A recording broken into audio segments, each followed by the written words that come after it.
Olá, eu convidei para conversar comigo o líder do Movimento dos Sem Terra, João Pedro Stedley, que foi convocado na Comissão Parlamentar de Inquérito do MST, a CPI do MST, que investiga o movimento e o convocou para depor lá aos deputados. A CPI, ela é hoje um dos principais espaços de oposição ao governo na Câmara. O governo não fez muita coisa para evitar a instalação da CPI. E há quem no MST desconfia até que isso foi um pouco proposital. Eu conversei sobre isso com o João Pedro Stedley, conversei também sobre como ele tem visto o governo Lula, que acaba de completar 6 meses. Ele fez bastantes críticas ao governo, fez crítica ao ministro do Desenvolvimento Agrário, Paulo Teixeira, fez crítica à condução de diversas áreas do governo Lula, de quem, entretanto, ele se declara um aliado. Confira a entrevista. João Pedro, obrigado pelo seu tempo, por me receber aqui no MST. A gente está num momento que não é novo para o movimento, que é a 5ª CPI criada no Congresso Nacional para investigá-los. E também estamos num 5º governo do PT, 3º governo Lula, e que vocês mais uma vez acreditam que existe a possibilidade, você já disse isso em algumas entrevistas, de finalmente sair a reforma agrária pela qual vocês sempre lutaram e seguem lutando. O que te faz acreditar que agora, né, já foi 1/8 desse novo governo do Lula, que no que resta desse 3º governo dele, 5º do PT, vai sair de fato a reforma agrária? Bem, a reforma agrária que nós sonhamos, que nós chamamos inclusive de reforma agrária popular, porque ela precisa ter um alcance para toda a população brasileira, de fato, não vai sair no governo Lula nem em 4 anos, nem em 8 anos. Mas ela é um programa que orientaria ações públicas.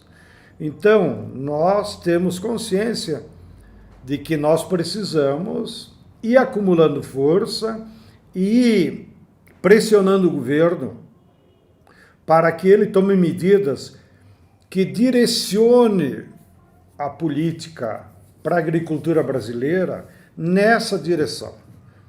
E essa direção qual é?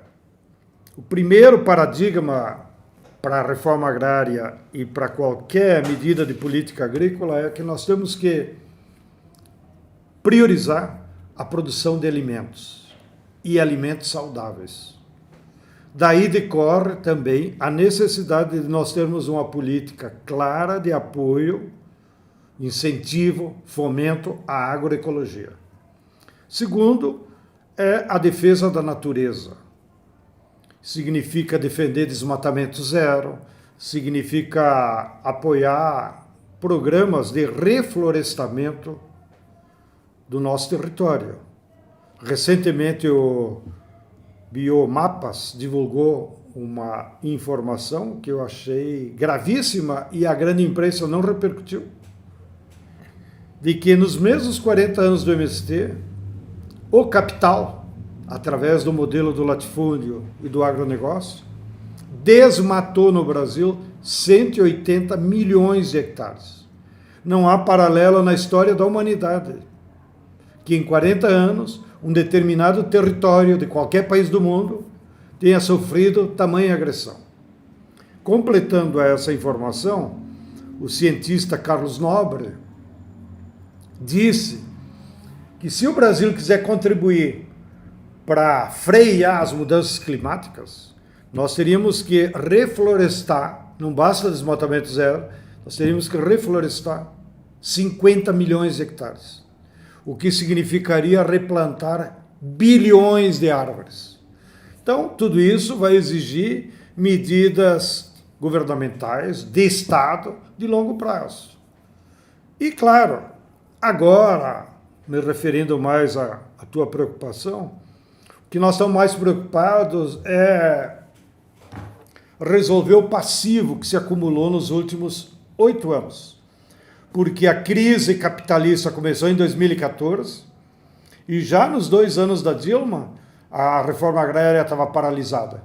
Daí veio golpes antidemocráticos desses 6 anos. Então, nós estamos há 8 anos sem caminhar para frente em soluções estruturais, não só da reforma agrária, mas de apoio à produção de alimentos e à agricultura familiar. Então, nós temos um passivo social que precisa urgentemente ser reparado. E é esse nosso otimismo que o Lula, pela sua sensibilidade social, pelo seu empenho pessoal, eu acho que ele vai ser um aliado para que o governo como um todo tome medidas de resolver o problema dos acampados, que são 80 mil famílias. É isso que eu te perguntar, quais são essas demandas mais urgentes? Então, esse passivo, que são as demandas urgentes, nós dividimos em 3 áreas. Primeiro, os acampados. Tem 80 mil famílias acampadas em todos os estados. Não são só do MST. O movimento sindical também tem, outros movimentos também tem. Mas o total dá 80, 100 mil famílias. Tem famílias que estão há 20 anos. Ou seja, o governo não pode virar as costas. Entendeu? Tem que resolver de maneira urgente. Bom, o Lula vive dizendo, brincando, né? O INCRA tem que apontar qual é as áreas improdutivas. Ó. Tá lá. Hoje ele falou isso. Hoje falou de novo. Isso nem precisa, está lá no levantamento do IBGE. Quais são as fazendas com mais de 1.000 hectares que são improdutivas? Dá mais de 100 milhões de hectares que são improdutivos. Estão lá no levantamento. Então, não é difícil tu identificar. Segunda base social que está com passivo é os assentados. Aí nos assentados, nós temos 2 tipos de assentado, que é o total dá 1 milhão. 500 mil famílias que são chamados de assentados, na verdade, são projetos de colonização na Amazônia. Pelo menos na Amazônia legal. Esse povo tem tudo quanto é necessidade, não tem estrada, não tem escola, não tem crédito, estão lá, perdidos na Amazônia legal. Então é um tipo de demanda, e eles não se referenciam no MST, porque foram projetos de colonização. Então aí sim o INCRA tomou iniciativa, pega terra pública e distribui. Mas tem 500 mil famílias que são os verdadeiros assentados de projetos de desapropriação do INCRA, que estão também há 8 anos, sem crédito, sem casa, sem assistência técnica. Imagina que o governo Bolsonaro eliminou assistência técnica. Então o Estado brasileiro não tem mais nenhum agrônomo. Isso é um absurdo. Não? Então nós vamos ter que recuperar um passivo com esses 500 mil famílias, que aí envolve intensificar o PAA, que é a compra antecipada de alimentos, envolve construir casas. Nós imaginamos que dessas 500 mil, 100 mil famílias construíram as casas do seu jeito, mas não houve apoio governamental. Então nós teríamos que dar um crédito de habitação para eles terem uma casa bonita, digna, confortável, com banheiro, etc. e tal. E nós temos um passivo de crédito. Nós apresentamos ao governo, inclusive, uma demanda de R$16 mil por família, que é a Mamerec, mas com R$16 mil ele se reestrutura. E tem o problema da assistência técnica, que já me referi, que não tem agrônomo trabalhando nos assentamentos. Sim. Bom, e há um terceiro núcleo da nossa base social potencial, que é os sem terra que estão no mundo. Quem são esses sem terra? São os que trabalham para os outros, moram lá no interior, ou às vezes já moram na periferia de pequenas cidades, e que querem terra. Nós estimamos que há 4 milhões de famílias de trabalhadores na agricultura que vivem hoje como assalariados, ou meieiros, ou arrendatários, ou agregados, que seriam atendidos por uma reforma agrária. Então, para esse terceiro público, é que eu me referia que vai precisar uma reforma agrária popular de médio e longo prazo, que pelo menos o atual governo encaminhe um programa estrutural que enfrente a questão como um todo. Nesses 6 meses, como é que você avalia o início disso?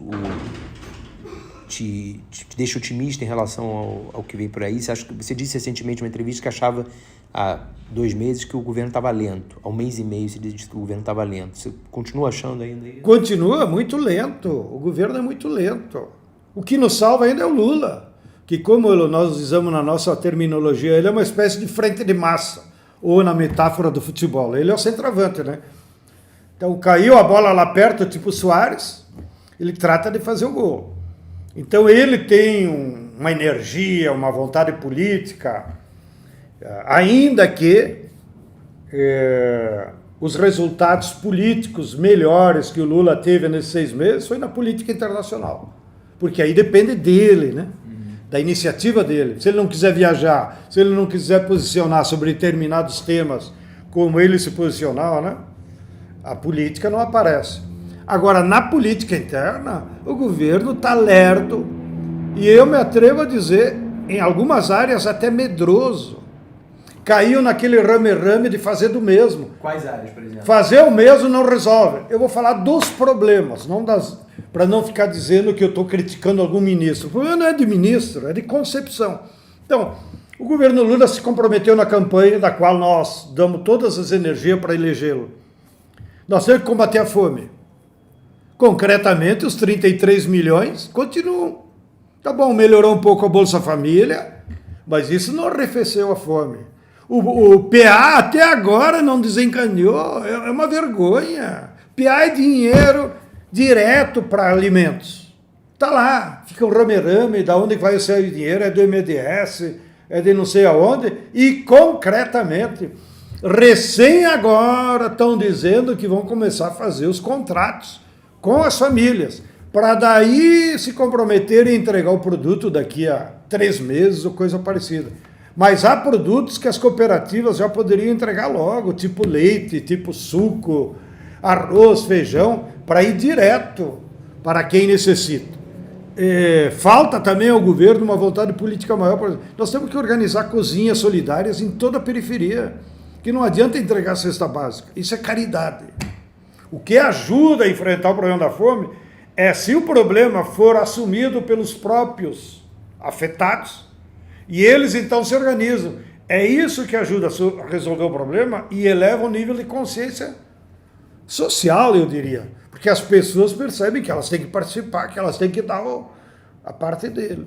A mesma coisa, moradia, que é o segundo problema. Tá bom, foi anunciado que vai ser retomado Minha Casa Minha Vida. Mas isso teria que ser um programa de emergência. Encher de dinheiro, botar a caixa, só fazer isso e estimular os contratos, como são chamados, com as entidades, não com as empreiteiras. Porque há um potencial muito grande de organização nas periferias que enfrentariam o problema. O terceiro problema é o desemprego. Como é que tem enfrenta o desemprego? Os 8 anos de crise jogou na calçada, literalmente, 70 milhões de trabalhadores. Todas as estatísticas indicam. Nós temos hoje, dos 140 milhões da PEA, população economicamente ativa acima de 16 anos, 140 milhões. 70 tem trabalho formal, carteira assinada, tem direitos. 70 não tem nada disso. Não tem trabalho fixo, não tem renda fixa e está à margem dos direitos. Esses 70 milhões provavelmente não vão se aposentar se não houver uma nova mudança da lei previdenciária. Esses 70 milhões não tem domingo remunerado, não tem férias, estão à mercê. Bom, pergunto eu, o que o governo fez? Bom, tá bom, está arrumando a casa para que a economia volte a crescer. Mas a economia pode crescer em setores que não necessariamente dão emprego. O que dá emprego para as pessoas? Indústria. Porque aí você usa esse potencial do trabalho para produzir bens. E aqueles bens botam a roda a girar, multiplicam outros empregos. Então tem que ter um movimento muito claro de reindustrialização do país para gerar emprego em todas as áreas da indústria. Ainda que, por exemplo, a gente sabe, a indústria da construção civil é a que mais emprega em termos de número, mas a indústria de alimentos também emprega muito, né? Nos frigoríficos, na indústria de alimentação. Lá. As obras de saneamento público também dão muito emprego, mas percebe o que falta? Eu sugiro que o governo crie urgentemente um grupo de notáveis aí, chame o Beluso, o Postman, os pensadores da economia brasileira para que eles formulem o que precisa para reindustrializar o país, a curto prazo, a médio prazo e a longo prazo. Então, isso que eu estou percebendo. Na reforma agrária, a mesma coisa, acabamos de conversar. O governo está indo muito lento, resolvendo o conflito aqui. Até agora, nenhuma família foi assentada. Para um governo nosso, 6 meses é muito tempo para não ter nenhuma solução prática objetiva. Porque as famílias da nossa base perguntam isso. E aí, o que mudou? Quando é que vai vir a solução para o meu problema? Elas não querem saber se o MST é amigo do Lula ou não. Elas querem saber quando vai resolver o problema da terra onde eu estou acampado. Então, essas são as nossas avaliações do governo, que está muito lerdo e que deveria ser muito mais ágil. Porque, no fundo, agora eu vou dar uma opinião bem pessoal, a principal forma que o governo Lula tem de combater a direita e os votos que os pobres deram para a direita, que apareceu no Congresso, na eleição de deputados, e apareceu nos votos que o Bolsonaro fez, que surpreendeu a todos. Na quase vitória deles. Na quase vitória deles. Só tem um jeito de você combater isso. Não é na retórica ideológica. Para você resolver, para evitar que esses pobres continuem votando na direita, você tem que ter política pública que resolva o problema deles. Aí eles vão se dar conta, não, esse é um governo que resolve meus problemas, eu vou participar e eu não tenho nada que ver com aquelas ideias da direita. Você integrou recentemente, em abril também, a comitiva do Lula à China. Você teve a oportunidade de dizer isso para ele em algum momento da viagem? Não, aí a motivação era outra, a cabeça estava voltada para outro lugar, Então estava todo mundo entusiasmado com as perspectivas de construção de políticas concretas de aliança, de acordos com a China. Então, às vezes que nós nos encontramos ou no avião ou no hotel, sempre era para conversar sobre temas da política mais ampla. Você falou agora há pouco que você não queria individualizar, parecia que estava criticando o ministro A, B ou C. Mas tem uma pasta que é a pasta mais ligada ao MST, inevitavelmente, que é a do desenvolvimento agrário. E a escolha do Paulo Teixeira surpreendeu muita gente, porque, embora ele seja um deputado de esquerda, um deputado que sempre apoiou o MST, ele não é um deputado ligado à questão rural, ele não tem essa familiaridade. E alguns integrantes do movimento dizem que essa falta de familiaridade, de proximidade, atrasou o início para valer dele. Como é que você avalia esses 6 meses do Paulo Teixeira no desenvolvimento agrário? Eu acho que o Ministério do MDA se enquadra em todas aquelas críticas que eu já fiz. Foram muito lentos, muito medrosos. Recém agora, há 3 semanas, terminamos de indicar os superintendentes do INCRA. Os superintendentes do INCRA deveriam ter tomado posse na primeira semana de janeiro, como aconteceu em todos os outros governos. Porque o INCRA lá no Estado é o que vai tomar conta dos problemas e procurar soluções. Então, nós perdemos muito tempo, nós perdemos esses 6 meses. O governo Lula vai ser 8 semestres. O último vai ser já depois das eleições e o primeiro já foi. Então, de 8 nós já perdemos 2. Então é pouco tempo nós temos para recuperar. Mas como o Paulinho é uma pessoa de esquerda e tem sensibilidade social, eu acho que ele tem capacidade de recuperar. Mas não depende só dele, é do conjunto da obra. Vou te dar um outro exemplo.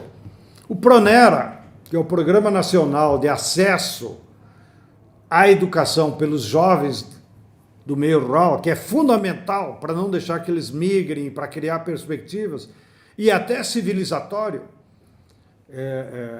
foi uma invenção brasileira que resolve o problema da juventude do meio rural. Nós já formamos mais de 8 mil jovens no ensino superior, por esse mecanismo. Claro, Com a crise e depois com o governo Bolsonaro, o programa foi praticamente esvaziado. Só ficaram aqueles cursos mais longos que tinha contrato já com o governo. Então, o Pronera está parado, ainda não houve nem sequer a nomeação da coordenadora, entendeu? O governo deveria botar milhões aí no Pronera, porque isso automaticamente se transforma em vagas para jovens pobres na Universidade Brasileira, que não vão entrar nem pelo Enem, nem pela cota, porque moram no fim do mundo e não vão ter condições de participar. Então, esse é um exemplo de como está parado. Nós precisávamos agilizar o Pronera. O governo teve uma reação às ocupações que o MST fez em abril, que surpreendeu muita gente, porque você viu ministros do PT criticando o MST, o Alexandre Padilha, por exemplo, foi um que criticou até de maneira dura, e isso no momento em que tramitava o pedido para a instalação da CPI, que acabou sendo instalada. Houve quem achasse até que o próprio Padilha, enfim, o Palácio do Planalto, mas o Padilha, na figura dele como articulador político, meio que cruzaram os braços para a instalação daquela CPI. Qual é a tua leitura sobre o quanto que o governo tentou evitar que essa CPI fosse instalada? Primeiro, a CPI ele iriam instalar de qualquer maneira, porque o objetivo da CPI é atacar o governo Lula, é tentar paralisar a reforma agrária. E, ao mesmo tempo, é uma maneira daquela bancada mais de extrema-direita bolsonarista ter um palco, ter um microfone para eles falar com a sua base. E, ao mesmo tempo, se defenderem do que eles sabiam que viria da CPI do 8 de janeiro, que já estava convocada, só não estava instalada. Note, é muito simbólico que os dois principais coordenadores da CPI contra a reforma agrária são indiciados na CPI do 8 de janeiro. Tanto o Ricardo Salles como o tenente-coronel Zucco, porque eles tiveram participação na preparação, no financiamento do 8 de janeiro. Então, eles vão ser réus lá na outra. Né? Então, eles vão usar esse palco para se defender e para dialogar com a sua base. Então, é evidente que o governo comeu bola. Sobretudo em orientar os seus líderes lá na Câmara. A CPI estava para ser instalada de manhã e ainda não havia os indicados do governo. E ainda até hoje tem vários partidos da base do governo que não indicaram os seus representantes na CPI. Então isso revela que há, eu diria, não uma vontade, mas há uma desarticulação política que aparece também em outros temas, não só no nosso caso da CPI. Acho que o governo reagiu, para não citar nomes, reagiu mal às duas ocupações da nossa jornada de abril. A jornada de abril é tradição. Eu acho que nem eles sabem ainda. 17 de abril é lei, foi declarado Dia Nacional de Luta pela Reforma Agrária. Ora, se há um decreto presidencial assinado pelo Fernando Henrique Cardoso, declarando que o dia 17 de abril é Dia Nacional de Luta pela Reforma Agrária, o que se espera que as pessoas façam num dia de luta? Fiquem em casa dormindo? Então seria o dia do sono profundo da reforma agrária. É óbvio que haveria mobilizações de todo tipo, como nós anunciamos. Então, as duas ocupações não tinham sentido de afrontar a propriedade privada. No caso da Suzano, era para cobrar um acordo assinado há 7 anos, que a Suzano não cumpria. E por que o INCRA não cumpriu? Porque é tripartite, INCRA, Suzano e nós. Por que não houve esse acordo? Porque na hora do INCRA indenizar as terras que a Suzano ia dar para nós, o INCRA percebeu que as terras não eram griladas. Então a Suzano tinha duas culpas no cartório. Não cumpriu o compromisso de repassar áreas compensando o monocultivo do eucalipto. E segundo, se expôs ao ficar claro que parte das terras que ela tem foram griladas de terras públicas do estado da Bahia. E, portanto, o INCRA não pode indenizar terra pública. O outro caso da Embrapa. O outro caso da Embrapa, que, olha, é mais ainda patético. Lá na região de Petrolina, da qual eu fui algumas vezes, o governo federal tem no mínimo 40 mil hectares em projetos do Denox, em projetos da Codevas, de áreas inclusive irrigadas. Nós temos 8 mil famílias acampadas na região. Olha, o governo já tem 40 mil hectares, viu, seu Lula? O governo já tem 40 mil hectares em Petrolina, que você está procurando para indicar para o INCRA. E nós temos 8 mil famílias acampadas. A equação é simples, é só pegar os acampados e botar em cima dessas terras, não exige, inclusive, desapropriação nem nada. É só combinar, né? Bom, as 8 mil famílias ansiosas, porque estão há 6 anos lá, debaixo daquele solão de 50 graus, né? Resolveram ocupar a Embrapa, porque todo mundo sabe na região que a Embrapa, no governo Bolsonaro, não fez absolutamente nada lá. Não tem nenhum funcionário, não tem nenhuma casa, não tem pesquisa. Então o ato de ocupar a Embrapa foi para chamar atenção, como conseguiram. Eles poderiam ter ocupado a agência do Banco do Brasil, poderiam ter ocupado a agência da Caixa Econômica, para chamar atenção. Olha, e aí, no meio da ação de despejo, alguns técnicos do governo ofereceram essa solução. Ó, governo, nós temos 40 mil hectares. Qual foi a reação? Não resolveram. De certo, com medo de achar que isso era ceder às pressões. Ora, não há solução no mundo sem pressão social. E aí vem a minha indignação, não vou citar nomes de novo, mas pessoas que se dizem de esquerda, estejam no ministério, ou estejam num partido, ou estejam na imprensa, onde nenhuma pessoa pode se dizer de esquerda e se manifestar contra a luta social. A luta social é o direito mais histórico que a humanidade tem, de o povo se organizar para resolver seus problemas. Aí quando vem essas declarações de que não deveriam ter ocupado, de que o MST está exagerando, francamente, não ofenda a inteligência da esquerda mundial. Você está falando do Alexandre Padilha? Não me importa, cada um que vista o chapéu, porque não foi só um que se manifestou assim. Hoje, no lançamento do Plano Safra, da agricultura familiar, sobre o qual já vou te perguntar, quando o Lula falou isso, do que o INCRA tinha que fazer uma prateleira de terras e tal, ele voltou a dizer, não precisa ter invasão, que é um termo que você sempre distingue da ocupação. Eu queria te pedir, inclusive, na resposta, que você fizesse essa distinção para quem não conhece. Mas eu queria te pedir para analisar essa fala dele. Assim, você considera ainda a ocupação um instrumento legítimo do qual vocês têm que fazer uso para a pressão social? Primeiro, para os teus leitores e telespectadores, invasão é quando uma pessoa invade uma propriedade alheia para se apropriar daquele bem. E o Código Penal, então, classifica isso como um esbulho de um bem. E por isso que é criminalizado. Você tem que devolver, né? É um crime. Já no caso de ocupação, quando realizada por um movimento popular de massas que envolve dezenas de pessoas, mulheres, crianças, as ocupações de terra, elas são uma forma de luta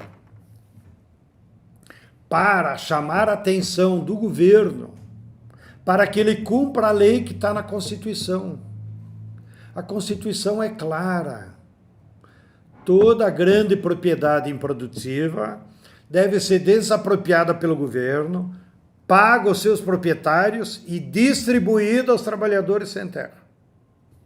E classifica, inclusive, o que é uma grande propriedade improdutiva. Não? Quais são os condicionantes que ela tem que apresentar, seja de respeito ao meio ambiente, seja de respeito aos direitos trabalhistas. Então, automaticamente, uma área que praticou o trabalho escravo tem que ser desapropriada. Não? Inclusive, há uma deputada do Rio Grande do Sul que quer mudar para expropriação.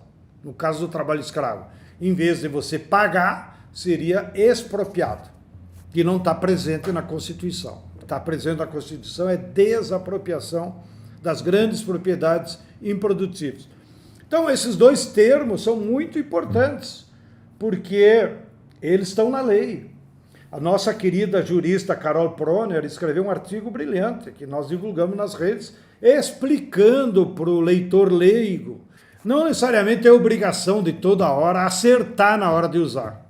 Se eu for me meter lá sobre os problemas que há na indústria metalúrgica, eu certamente vou errar na hora de me referir a algum problema deles, né? Porque eu não duvido. Então, foi um equívoco do presidente Lula voltar a usar a palavra invasão. Não cabe no exemplo que ele deu, ainda que nós entendemos que foi bem intencionado. Né? E, repito, as ocupações de terra não é a direção do MST que decide. As ocupações de terra é um direito legítimo das populações que têm necessidade de terra ou de terreno na cidade a exercer esse direito de pressão, de organização, para que o poder público indenize se houver proprietários e resolva o problema. Te recomendo que amanhã depois você entreviste a nossa maior urbanista, que é a professora Hermínia Maricato, agora aposentada da USP. Ela é a nossa maior urbanista. Foi secretária executiva, inclusive, do Ministério das Cidades, na época do Lívio Dutra. Ela tem pesquisa com seus estudantes lá da USP. 67% das moradias nas grandes cidades brasileiras são frutos de ocupação. Ainda que essas pessoas não se dão conta. Então, a cidade brasileira foi formada não de uma maneira planejada. E vamos oferecer casa para os pobres. 67% das casas é fruto da ocupação. E numa sociedade tão desigual como a nossa, é naturalíssimo que o pessoal da base da pirâmide se organize e lute pelos seus direitos. Então, a ocupação é igual você perguntar para o movimento sindical: vocês vão continuar fazendo greve? Óbvio! Greve não é planejada. Assim que a inflação superar o aumento de salário, os operários têm o direito e o dever de fazer greve para recuperar o poder aquisitivo do trabalho deles, que é o que gera a riqueza. Nos anos do Bolsonaro, já um pouco no governo Temer, mas principalmente no governo Bolsonaro, houve muito menos ocupações do que em outros anos, por parte do MST. Por que aconteceu isso? Porque o que eles fazem? O que a direita faz com esses números? Eles viram e falam: tá vendo? O Bolsonaro conseguiu segurar a MST, porque ele secou a fonte de financiamento. É o discurso dele. Né? E aí o que eles dizem: agora a fonte de financiamento voltou com o Lula, então voltaram as ocupações. Queria saber um pouquinho da fonte de financiamento também, mas antes sobre isso, por que diminuíram as ocupações nos governos do Temer e do Bolsonaro? Porque as ocupações, quem decide não é a direção do MST. Quem decide é as famílias que estão acampadas. Mas por que elas decidiram? Vou chegar lá. Por quê? Porque elas percebem que num governo fascista como o do Bolsonaro, o risco de violência, de despejo sem as regras da lei, de ataques das milícias como houveram, era muito grande. Então estava em jogo a vida das pessoas. Lembro, inclusive, aos que não acompanham esse tema, durante o governo Bolsonaro, independente de ocupação, ele tentou fazer 3 despejos violentos contra nós. E nós, com o apoio da sociedade, resistimos. O primeiro, ele tentou despejar nossa escola Paulo Freire, em Caruaru, que era uma área comunitária, que é uma escola. Nós botamos 700 pessoas em cima, resistimos, e a justiça deu ganho de causa para nós. Depois tentou despejar uma área, que é um pré-assentamento de 20 anos, aqui no sul de Minas, quilombo de Campo Alegre. 20 anos as pessoas estão em cima. E ele queria despejar em pleno Covid. Nós resistimos e não fomos despejados. O que eles conseguiram fazer no despejo foi destruir uma escola. Polícia Militar do seu Zema levou tratores e destruiu a escola, que inclusive levava um nome simbólico, Eduardo Galeano. Nós vamos reconstruí-la. Já estamos fazendo vaquinha para reconstruir. E a terceira área que eles tentaram nos impor uma lição foi no sul da Bahia, onde chegaram a levar a Força Nacional de forma ilegal. Aí o governo da Bahia assim surgiu, porque só o governo estadual pode pedir reforço. Nós entramos com uma questão na STF e a Força Nacional teve que recuar. E não houve despejo de famílias assentadas. Não? Tal a loucura, não, do governo. Então, as famílias que estão acampadas percebem. Ninguém é doido dar soco em ponta de faca. Então, há um recuo. Né? Há uma espécie de resistência ativa, enquanto esse temporal passa. E sobre o financiamento? Isso é um discurso que vem desde os meus tempos lá do Rio Grande do Sul. Eu nunca me esqueço de um discurso do governador Amaral de Souza, no nosso acampamento na Encruzilhada Natalino. Ele foi na rádio local e disse: eu sei que esse acampamento está sendo financiado pelo general Jaruzelski, ditador da Polônia. Então, essas elucubrações da direita, nós debitamos no fascínio que eles têm pela mentira, pela manipulação. Então, eles vão continuar com essas mentiras. Né? Ocupação sempre houve, sempre haverá, independente do governo que estiver de plantão. Agora, eu queria chamar a atenção para uma outra estatística, que essa é verdadeira. Note, se você comparar o quadro de ocupações com o quadro de assentamentos, ele se equipara. Só tem assentamento quando antes houve ocupação. Quando não há ocupação, quantos assentados o governo Bolsonaro fez? Nenhum. A rigor entregou falsos títulos, inclusive, de novo a mentira, para alguns assentados. Mas o governo Bolsonaro não assentou ninguém. E, portanto, não resolveu o problema de ninguém. Aqui não é uma disputa de quem briga mais. Aqui é uma disputa, vai resolver o problema social ou não? Do sem terra. Acabou sem terra porque nós tivemos 4 anos de governo de direita e mais 2 de um governo estúpido lá do Temer? Não, ao contrário. Os problemas sociais só se agravaram. E por isso que agora, com o governo democrático, a tendência é normal. E não é só com o sem terra. A tendência normal é a luta democrática da classe trabalhadora ser retomada, seja na cidade, seja com greves, seja os professores. Olha aí os enfermeiros. Se eles não lutarem, não pressionarem, não fizerem greve, não vai ter piso nacional de enfermagem. E por que não fizeram isso no governo Bolsonaro? Porque não eram loucos, né? É capaz do Bolsonaro mandar a polícia ou mandar prender toda a liderança, entendeu? Então, essas são as circunstâncias da história que fazem que, em determinado período, a classe trabalhadora, como um todo, tenha que recuar. Você foi convocado para a CPI, como fatalmente aconteceria, a gente não teria sentido eles terem conseguido aprovar, instalar aquela CPI se não lhe convocassem. Qual vai ser a sua abordagem com a CPI quando você for? Primeiro, note a manipulação ideológica deles. No requerimento que está do deputado direitista lá, ou dos vários que pediram a minha convocação... Kim Kataguiri, né? Foram 3 deputados que pediram. O principal argumento para me chamar é porque eu sou um homem de esquerda. Meu Deus do céu, eu quase nasci de esquerda, porque nasci numa família pobre e que precisa de soluções estruturais para sair da pobreza. Então, ser de esquerda é um orgulho, não? Pessoal. Assim como eu me imagino que eles se orgulham de serem de direitos.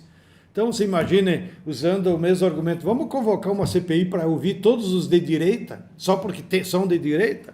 Francamente, eles não entendem nada de democracia, porque numa sociedade de classes sempre haverá direita, extrema-direita, centro, esquerda, extrema-esquerda. É natural no campo das ideias. E eu irei lá, com o coração aberto, eu vou lá defender as nossas ideias, vou lá explicar Qual é a nossa leitura dos graves problemas que a agricultura brasileira enfrenta? Que são muito além do que os conflitos agrários. Vou lá explicar as nossas propostas para esses conflitos e espero que os deputados de direita tenham juízo, né? Para não ficar fazendo provocação ou se comportar como provocadores de quinta categoria. Afinal, eles deviam respeitar melhor os espaços do parlamento brasileiro, que é uma instituição pública e que deveria zelar pela democracia, ou seja, pela disputa de ideias e não por agressões, sejam verbais ou políticas. Você falou de conflitos agrários. Vocês perceberam na ponta que a explosão do acesso a armas no governo Bolsonaro tornou o campo brasileiro hoje mais perigoso, mais violento, com o agronegócio, com pessoas mais armadas do que havia? Não. A política insana de liberação das armas no Brasil, do governo Bolsonaro, teve uma consequência social gravíssima nas cidades.